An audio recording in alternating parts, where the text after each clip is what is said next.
Donc nous allons tout d'abord aborder le stockage avec ici le pont bascule qui permet la pesée d'ébène à la moisson, mais aussi des semi-remorques qui viennent livrer les aliments complémentaires ou prendre les céréales n'ayant pas été consommées dans l'élevage, avec donc au bout un poste informatique qui permet d'enregistrer les pesées ainsi que les stocks, les stocks de grains peuvent être retrouvés via un logiciel dans le bureau que nous irons voir tout à l'heure.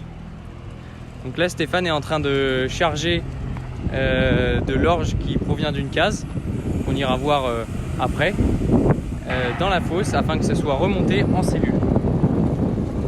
Donc ce premier bâtiment regroupe le silo ainsi que la fabrique d'aliments, avec tout d'abord la fosse d'une contenance de 35 tonnes, avec ici un élévateur et au-dessus un Redler qui donne un débit global de 80 tonnes heure. Donc là le trieur et la station de semences qui permettent de préparer les semis en autonomie, avec la nouvelle installation qui a été mise en place cet hiver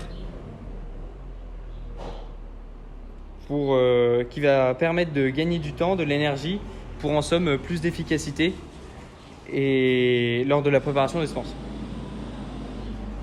Donc après être passé par la fosse, le grain est nettoyé ici dans ce venticone, arrive dans le Redler et va se vider ou dans des cases ou dans des fosses ou dans des cellules. Donc ici il se trouve 4 cases, dont celle que Stéphane est en train de vider.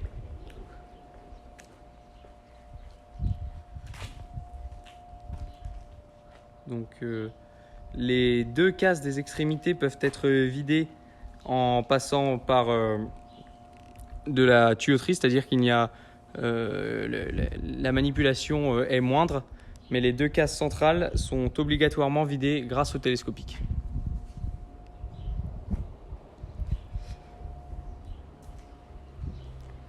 « 80% de la récolte sera consommée par les animaux.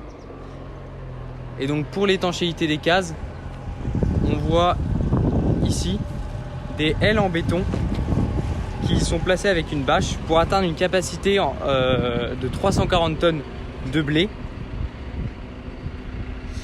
Et derrière ces portes se trouvent donc les 3 autres cases.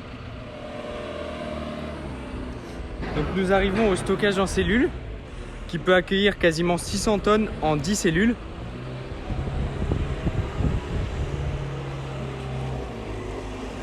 Ces cellules ainsi que la dernière case ont une canne d'aspiration reliée à la fabrique d'aliments permettant de lui amener les différents ingrédients pour préparer les quelques 8 rations, ou plutôt formules, qui seront mangées par les cochons selon leur âge et pour les truies selon leur stade de reproduction.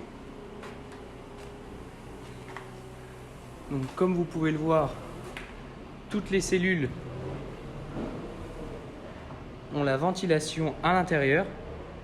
Et ici, cette canne va venir se relier au centre pour atteindre la fabrique. Tout comme les cellules, les cases sont elles aussi ventilées. La ventilation se déclenche automatiquement grâce à des sondes placées à l'intérieur des cases et des cellules. Elle prend aussi en compte la température extérieure.